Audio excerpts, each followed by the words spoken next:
Welcome back to our Insight series. Today, we're going to dive into a hot topic, that being food. We hear about it all the time. If you want to attract a diverse audience, you need to have food. We're going to take a look at what the data has to say from taproom visits across the last 2 years. We're going to load up our tool, Consumer Pulse, and we're going to be spending time in the top 10 experience factors section today. What we're going to do to start off, we're going to cut to the data of the last full month that we have.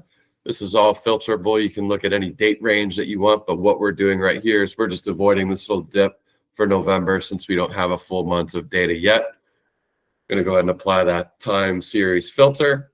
And what we're looking at right here, right now, is the proportion of mentions of beverages, that being good beer, good wine, good cocktails, whatever it might be.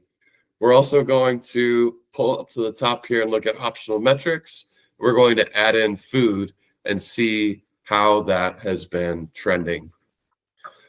So on the top of the screen with the black line, you have beverage variety. On the bottom of the blue line, you have food. And you're seeing that these are starting to converge, not necessarily meaning that beverage is any less important, but the real story here being that food is almost of equal importance now in October 2024, November 2024. We're going to cut this a couple of different ways using our filter tools over here. To start, we're going to look at just men. And among men, you see a similar trend with it leveling out there where beverage is still consistently more important than food. Next up, we're going to look at only women. And this is where it starts to get interesting. Food and beverage actually converged for the first time in August of 2024 and remained that way throughout the mid-month. September, barely above food, beverages there, and then for October, slightly above.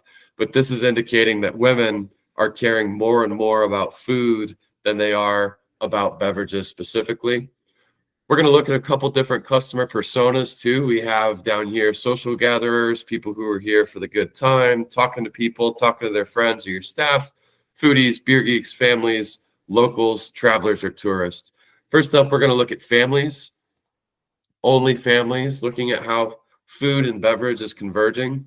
We have a similar story for the female population here as we do with families. Food has long been, even in 2023, closer in importance than those other groups that we've looked at and the overall population. And then food and beverage converged here in August of 2024. Up next, we're going to look at travelers, people who are likely those one-time visitors to your spot. And we see that it's converged actually for a very long time. In certain periods of time, food is actually more important than beverage.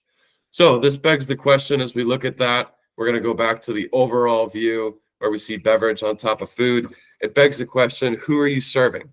If you're trying to attract an increasingly female audience, food is going to be more important. If you serve families more often, that's going to be more important. If you serve tourist populations, if you're in a touristy area, food is going to be more important. If you want to learn more about our tool, if you'd like to see your custom venues data, you can click the link in this post and reach out to us. Or if you'd like to just play around on this version that you're looking at right now, just let us know. Talk to you soon.